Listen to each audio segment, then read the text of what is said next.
নমস্কার বন্ধুরা, শুভ সকাল। সকলকে হরে কৃষ্ণা, রাধে রাধে। সকলে কেমন আছো? আশা করি সকলেই ভালো আছো। ভালো থাকো, সুস্থ থাকো, এই কামনাই করি। তোমাদের কাছে আবারও একটা নতুন ভিডিও নিয়ে চলে এলাম আমি পিউ। তো সকালবেলা কিন্তু আজকে সকাল তাড়াতাড়ি উঠেছি, সকাল 7টায়। কারণ হচ্ছে আজকে থেকে মেয়ের এক্সাম শুরু, সেই কারণে কিন্তু সকাল সকাল উঠে বাসি কাজ সেরে নিয়ে রান্নাঘরটাও পরিষ্কার করে নিয়েছি। দেখতেই পাচ্ছ, বাসন ধুয়েও রেখে দিয়েছি, স্নানও হয়ে গেছে। চলো এবার ছটফট করে পুজোটা করে নিই, কারণ মেয়ে খেয়ে দিয়ে বেরোবে, পরীক্ষা তো বুঝতে পারছো। পরীক্ষা মানে একটু তাড়াতাড়ি যেতে হয়, কারণ আমরাও তো সেই গণ্ডিটা পার হয়েছি।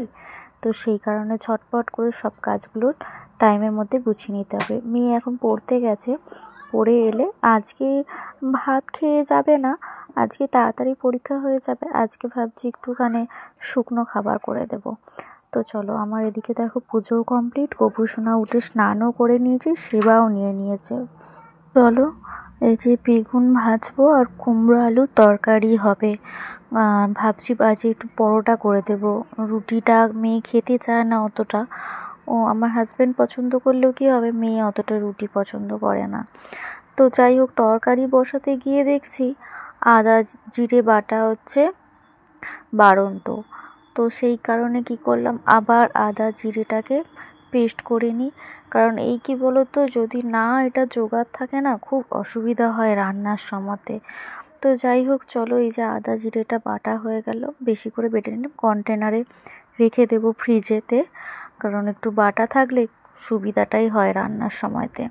আর পরে একটু মেয়ে স্কুল বেরিয়ে গেলে তারপরে ভাবছি একটু রসুনটা আছে ছাড়িয়ে পেস্ট করে রাখবো একটু একটু করে, তাহলে রান্নার কাজে একটু দেরি হবে না। তো যাই হোক, এদিকে এই যে তরকারি বসিয়ে দিয়েছি। তরকারিটা তার আগে ওই যে বেগুন ভেজে নিয়েছিলাম, এই যে কয়েক পিস বেগুন। আর এই শীতকালে বেশ বেগুন ভাজা রোজই হয় প্রায়, আমার তো খুব ভালো লাগে, ভাত দিয়েই বলো রুটি দিয়েই বলো। তো যাই হোক, আমার এদিকে তরকারিটা কষে নিয়ে জল দিয়ে দিয়েছি, এদিকটা হোক ততক্ষণ, ওদিকটা ততক্ষণ ময়দাটা মাখিয়ে নিয়ে ঝটপট করে তরকারি হতে হতে। তরকারিটা হচ্ছে ওদিকে ময়দাটাও মাখিয়ে রেখে দিয়েছি। তারপরে বিছানাটা পড়েছিল, যে না, বিছানাটাকে গুছিয়ে নিই, মেয়ে তো উঠেই পড়েছে। আর তারপরে হচ্ছে বড় মেয়ে স্নান করতে গেছে স্কুল যাবে বলে। আর এদিকে আমি ওই জন্য বিছানাটাও পরিষ্কার করে নিই, কারণ বিছানাটা পড়ে থাকলে না ঘরটা যেন কি বিচ্ছিরি একটা দেখতে লাগে, তাই না? তো সেই কারণে হচ্ছে বিছানাটা ঝটপট করে গুছিয়ে নিই। আর আজকে আকাশটা এত মেঘলা করে আসছে বলার মতো না। আর প্রচণ্ড আজকে কিন্তু ঠান্ডা। ছোটো মেয়েকে কিন্তু আমি সোয়েটার পরিয়েই রেখেছি, সোয়েটারটা খোলাইনি, কারণ প্রচণ্ড ঠান্ডা আজকে, হাওয়া দিচ্ছে।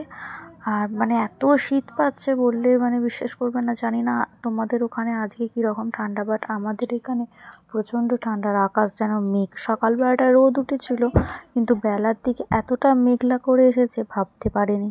জামা কাপড় তো রোজের যেরকম কাছাকাছি হয় কাছাকাছি হয়েছে, কিছু জ্যাকেটও কেচেছি, জানি না যে শুকনো হবে কি না আদেও।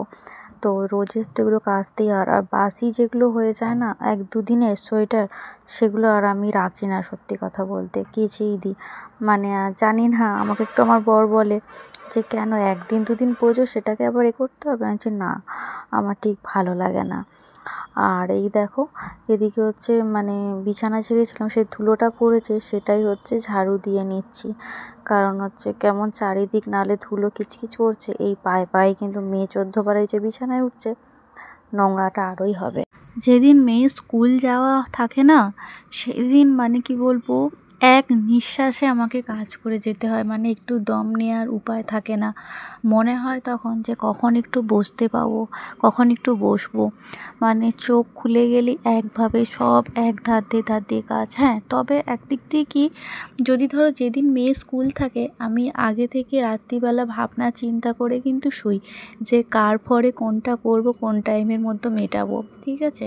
আর যদি ধরো একটু সকালবেলা, তো সকাল সকাল উঠি, তাহলে কি বলো তো, সব কাজগুলো হচ্ছে যেরকম ভেবে থাকি সেই রকম টাইমের মধ্যে কিন্তু সব কমপ্লিট হয়ে যায় আমার। এটা আমি কিন্তু একটা বলতে পারো রুটিন হয়ে গেছে রোজগারে। তো যাই হোক, চলো, তোমাদের সাথে কথা বলতে বলতে পরোটাটা রেডি হয়ে গেছে, মেয়েকে খেতে দিয়ে দিই, কারণ দেরি হয়ে যাবে না হলে, বুঝলে। তো মেয়ে তো খেয়ে নিয়ে এক্সাম দিতে বেরিয়ে গেছে। ছোটো মেয়েকেও স্নান করিয়ে দিয়েছি, ওরও টিফিন খাওয়া হয়ে গেছে, আমিও টিফিন খেয়ে নিয়েছি। আর তারপরে কিছু জামা কাপড় শুকনো হয়েছিল, ভাবলাম তুলে নিয়ে চলে আসি। আর বাকি জামা কাপড় যেগুলো মেয়েদের স্নানের ছিল সেগুলো ধুয়ে মিলে দিয়ে এসেছি। এগুলোই আপাতত এখন শুকনো হয়েছে, এগুলোই থাক। আর চলো, ওদিকে রান্নাটা আমার মনে হচ্ছে হয়েই এসেছে। এই যে আজকে ভাবছি বিচে কলা একটু ঝাল করেছিলাম, বুঝলে, গাছে হয়েছিল। তো চলো, আমার এই যে রান্না কমপ্লিট হয়ে গেল। এবার যে রান্নার বাসনগুলো আছে ওগুলোই ধোয়া মাজা করব। আর হচ্ছে এই যে দেখতে পেলে বিচে কলা কিন্তু আমার পুরো রেডি, চলে এসো কি খাবে। আর এইদিকে হচ্ছে গরম জল বসিয়েছি, একটুখানি ওই হেঁসেল কাপড়টা একটুখানি কাচবো বলে একটুখানি গরম জল বসিয়েছি। এই যে বাসন পড়ে আছে, চলো ঝটপট করে ধুয়ে নিয়ে চলে আসি তাহলে। বাসন তো ধোয়া কমপ্লিট হয়ে গেছে। আর আজকের আমার এই ছোট্ট ভিডিওটা তোমাদের কেমন লাগলো অবশ্যই কিন্তু কমেন্ট করে জানিও। আর যাদের কাছে আমার এই নতুন ভিডিওটা পৌঁছাচ্ছে, যদি ভালো লেগে থাকে একটু লাইক কমেন্ট দিয়ে একটু পাশে থেকো। আজকের মতো তাহলে আসি, আবার অন্য দিন অন্য ভিডিও নিয়ে তোমাদের সাথে দেখা হবে। সকলকে টাটা।